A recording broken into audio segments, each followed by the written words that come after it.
আমাৰ যি বিষময় পৰিমণ্ডল আৰু উপাদানৰ কথা আমি উল্লেখ কৰিছো তাৰ মাজতো কিন্তু আমি কবিতা সৃষ্টি বা সৃষ্টিশীল কাৰ্যটোত ব্ৰতী হৈ থাকিব লাগিব। হয়, তেওঁ এই কথা উল্লেখ কৰিব গৈ এটা উদাহৰণ দিছিলে। এই উদাহৰণটো তেওঁ এনেকে দিছিলে যে আপোনালোকেতো জানে যে অকমান আগতে বিৰেঞ্চি দাস ডাঙৰীয়াই তেওঁৰ ভাষণ প্ৰসংগত এটা কথা উল্লেখ কৰিলে যে সাহিত্যৰ আটাইতকৈ পুৰণি বিভাগটোৱে হৈছে কবিতা, অথচ কি নিশ্চয়ভাৱে আৰু কি নিশ্চিতভাৱে কবিতাৰ পাঠকে চাগে আটাইতকৈ ক্ষুদ্ৰতম বা কম। মই এই প্ৰসংগটো এইকাৰণে টানি আনিছো, এই যে কলো শংখ ঘোষৰ লিখকৰ নিয়তি বুলি ৰচনাখনৰ দুটা শাৰীৰ কথা তেওঁ উল্লেখ কৰিছিলে যে এই যে কলো যে আমাৰ পাঠক কম, আমি কবিতা লিখি আছো, এই ধৰণৰ কথাবোৰ ভাবিলে আমাৰ কেতিয়াবা নিৰাশা মনলৈ আহে যে পৃথিৱীত আটাইতকৈ প্ৰাচীনতম যি কলা তাৰ পাঠকৰ সংখ্যা আমাৰ আঙুলিৰ মূৰত গণিবলগীয়া। বা এই যে বিষময় পৰিমণ্ডল, বিষময় উপাদানৰ কথা কলো, তাৰ পিছতো শংখ ঘোষে কৈছিলে যে লিখকে লিখি থাকিব লাগিব। আৰু এটা উদাহৰণ দিছিলে খুব ধুনীয়া, যে শিক্ষকসকলে যেতিয়া ক্লাছত ছাত্ৰ ছাত্ৰীক বুজাবলৈ যায় তেতিয়া এনেকুৱা এটা কথা হয় যে সকলো ছাত্ৰ ছাত্ৰীয়েতো আৰু সমান মনোযোগেৰে শিক্ষক গৰাকীৰ কথা লক্ষ্য নকৰে বা আয়ত্ত নকৰে। গতিকে তাৰ যিটো পৰিমণ্ডল এটা সৃষ্টি হয় ক্লাছৰুমটোত, সেই বুলি শিক্ষকজনে তেওঁৰ যিটো বুজোৱাৰ প্ৰক্ৰিয়া সেইটো বন্ধ কৰি দিব নেকি? আমাৰ কবিতাও ঠিক এই প্ৰাচীনতম কলা বুলি আমি জানিও, তাৰ পাঠক খুব ক্ষুদ্ৰ বুলি জানিও, আজিৰ বিভিন্ন সামাজিক ৰাজনৈতিক পৰিস্থিতি পৰিমণ্ডল বিষময় বুলি জানিও এজন কবিয়ে কি কবিতা লিখা এৰি দিব নেকি? এই যে লিখি থকা কাৰবাৰটো, এই যে লিখি থকা প্ৰক্ৰিয়াটো শংখ ঘোষে উল্লেখ কৰিছিলে যে এয়াই হৈছে লিখকৰ নিয়তি। তাৰ লগে লগে তেওঁ আৰু এটা কথা উল্লেখ কৰিছিলে যে মৰুভূমি সদৃশ এই পৰিস্থিতিৰ মাজত থিয় হৈ থকাটোৱে হৈছে লিখকৰ জীৱন। গতিকে মই আশা কৰো যে মোতকৈ কিছু অনুজ সম্ভাৱনাময় কবি অভিজিত তালুকদাৰেও এই লিখকৰ নিয়তিক খুব সহজভাৱে গ্ৰহণ কৰিব আৰু এই বিষময় সামাজিক ৰাজনৈতিক পৰিস্থিতি পৰিমণ্ডলৰ মাজতো নিষ্ঠা সহকাৰে থিয় হৈ থাকি কবিতা বা সৃষ্টিৰ প্ৰক্ৰিয়াটো আগুৱাই লৈ যাব। কেৱল মই আৰু মোৰ কথা বৰ বেছি দীঘলীয়া নকৰো, কিন্তু এটা কথা আকৌ শেষত উল্লেখ কৰিব খুজিছো। অকমান আগতে মই সাউণ্ড এণ্ড চাইলেন্সৰ কথা কৈছিলো।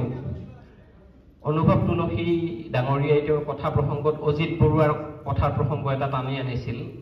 তেওঁ এক মাৰাথনৰ কথা উল্লেখ কৰিছিলে। গতিকে মই এই যে সম্ভাৱনাৰ কথাটো কৈছো, অভিজিত তালুকদাৰক এক সম্ভাৱনা বুলি উল্লেখ কৰিছো, এই সম্ভাৱনাটোও কিন্তু নিৰ্ভৰ কৰিব অভিজিত তালুকদাৰৰ অনাগত দিনৰ তেওঁৰ সৃষ্টিশীল প্ৰক্ৰিয়াটোৰ ওপৰত। তেওঁৰ প্ৰক্ৰিয়াটো, তেওঁৰ সৃষ্টিশীলতাখিনি তেওঁ কিদৰে আগুৱাই লৈ যাব।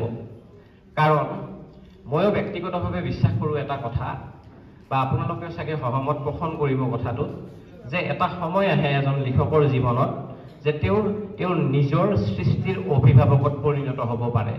মই ক'ৰবাত পঢ়িছিলোঁ, আমাৰ কবিতাৰ বহু সমালোচক আছে, সমালোচনাৰ দৰকাৰ আছে, কিন্তু এটা সময় আহে যে সকলো সমালোচনাৰ ঊৰ্ধত কিন্তু কবিজনৰ যিটো চেল্ফ ডিস্কভাৰী, মানে আত্ম আৱিষ্কাৰটো কিন্তু আটাইতকৈ কবি এজনৰ কাৰণে ডাঙৰ কথা।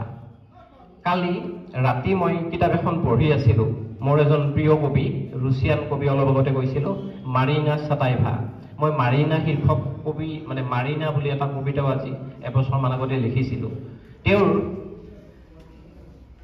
পয়েটছ with history and poet without history বুলি তেওঁৰ এখন ৰচনা আছে। সেই ৰচনাখন মই পঢ়ি আছিলো। ৰচনাৰ এটা অংশ মোৰ খুব ভাল লাগিল। মই ভাবিলো আজিৰ এই সভাখনত সেই দফাটোৰ আওৰোৱাৰ প্ৰাসংগিকতা আছে। যদি বহুতে অপ্ৰাসংগিক বুলিও ভাবে, মই কেতিয়াবা এনেকে ভাবো যে মই যেন নিজেই নিজৰ কাৰণে সেই কথাবোৰ নিজৰ মাজত আওৰাই থাকো। গতিকে মই সেই কথাটো টুকি আনিছিলো এখন কাগজত। সেই কথাটোৱে মই আওৰাই কিনে মই মোৰ বক্তব্যত সামৰণি মাৰিম।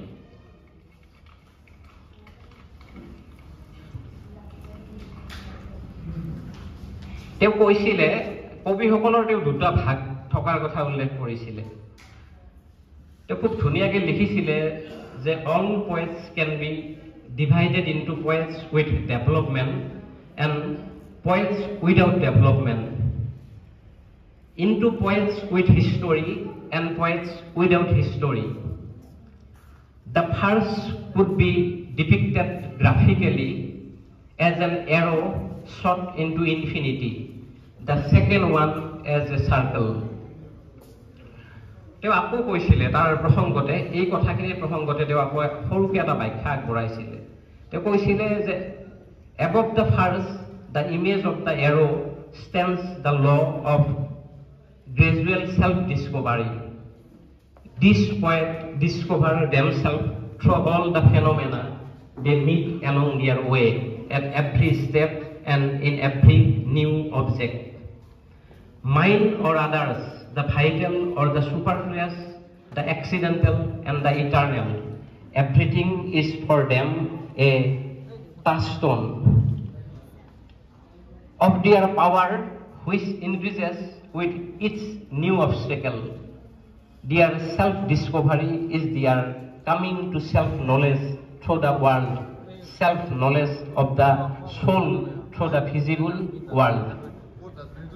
Their path is the path of experience.